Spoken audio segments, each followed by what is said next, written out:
Hello everyone. किसी भी exam के लिए, कॉम्पिटिटिव एग्ज़ाम के लिए जो बहुत ज़रूरी बात होती है वो है लॉजिकल रीजनिंग और क्वांटिटेटिव एप्टीट्यूड। ये अभी किसी इंटरव्यू में, किसी भी कॉम्पिटिटिव एग्जामिनेशन में बोलिए, किसी में भी बोलिए, टेस्ट, कोई भी कंपनी कॉरपोरेट टेस्ट के लिए बहुत ज़रूरी हो गया है, इसलिए हमको ये करना भी पड़ता है। तो आज मैंने सोचा कि क्यों ना हम डेटा इंटरप्रिटेशन को एक बार रिवाइज़ कर लें। ठीक है, तो मैं आज स्टार्ट करूँगी थोड़ा सा आपके लिए डेटा इंटरप्रिटेशन। ऐसे एग्ज़ाम्स तो आ ही रहे हैं, तो क्या होता है ये डेटा इंटरप्रिटेशन? डेटा क्या होता है? तो data is a term use to refer to the raw number which are thrown out from the occurrence of any event. It might be physical, social, economic, corporate, geographical, individual and all miscellaneous kind of events that have the potential to throw out numbers and figure.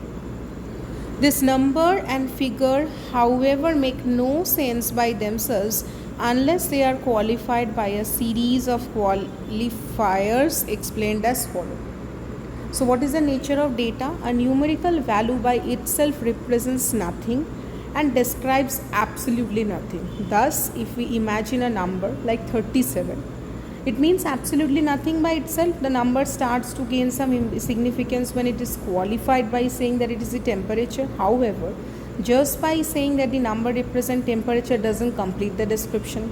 It has to be further qualified by specific description, like the temperature on 7 June in New Delhi at 2 p.m. So these three facts, when get attached to this number, it is completely understandable that what is the data about.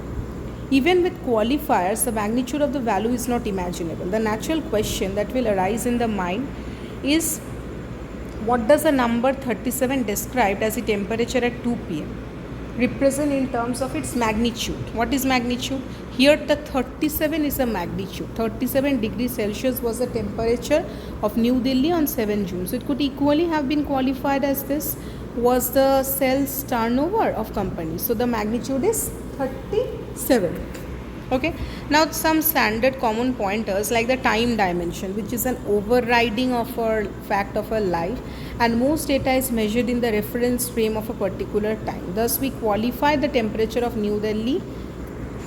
The time dimension is what? It is an overriding fact of our life, and most data is measured in the reference frame of a particular time. So thus we qualify the temperature of New Delhi by adding a date and a specific time. Even figure related to company, industry have their respective time. Other situation include movement of a car, train in a specific time duration. Now place or geographical pointer.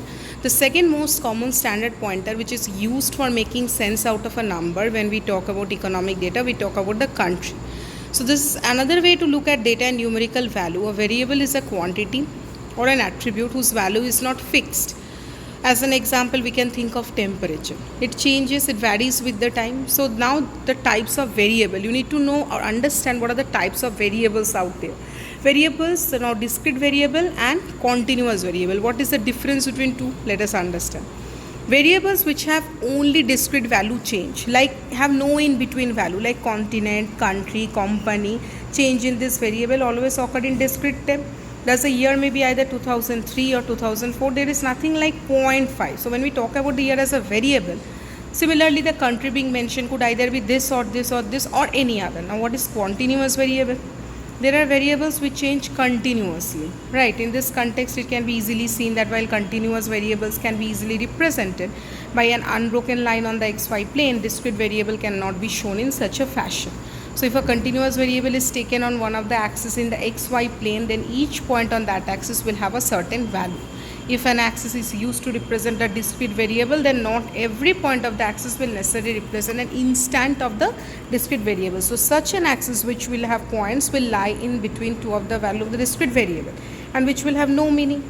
So in this figure, the x-axis represents what? A discrete variable, and the y-axis represents a continuous variable. Continuous variable are represented by a series of number and discrete by name. One possible case of exception can be the year. Okay, here the discrete variable is represented by a number. Discrete variable, so you can understand what is a discrete variable, which have only discrete value and have no in between. Okay, and continuous means which will change. So now we are done with the types of variable, that is discrete and continuous, right? Now what is the need for capturing this data, right? So in today's highly complex world with more and more pressure on time and other resource like money and machine, improved decision making is critical, right? So see the types of data interpretation. First, interpretation of data is the process through which inferences are drawn, like about the data which is available. So the process of drawing inference and conclusion through the interpretation of data is what DI is all about. So what is the organization and presentation of data?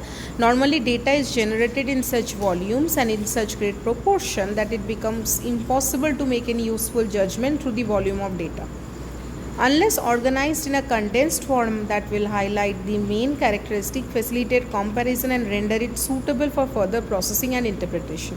Raw data will have little meaning, so top management people rarely find time to go through the entire details of any report, be it daily production or the sales forecast. So an effective presentation of data enables them to draw upon the information.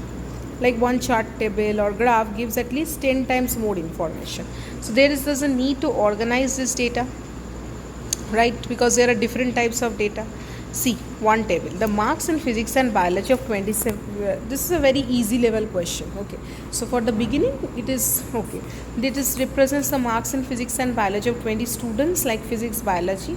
So this information we can present like this: marks in physics, marks in biology. Okay, so bar chart, the types of representation. First, the bar chart. What is a bar chart? It is one of the easiest, graphically attractive and hence most commonly used method of presenting all types of data, especially used for representing various data series. Okay, the data series comprises a continuous variable while the value of the specific instance at which the value of the data series is measured.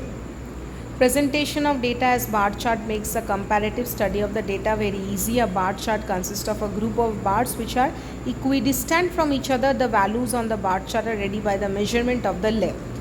So today till this much. Next day we are going to continue with more explanation about the charts.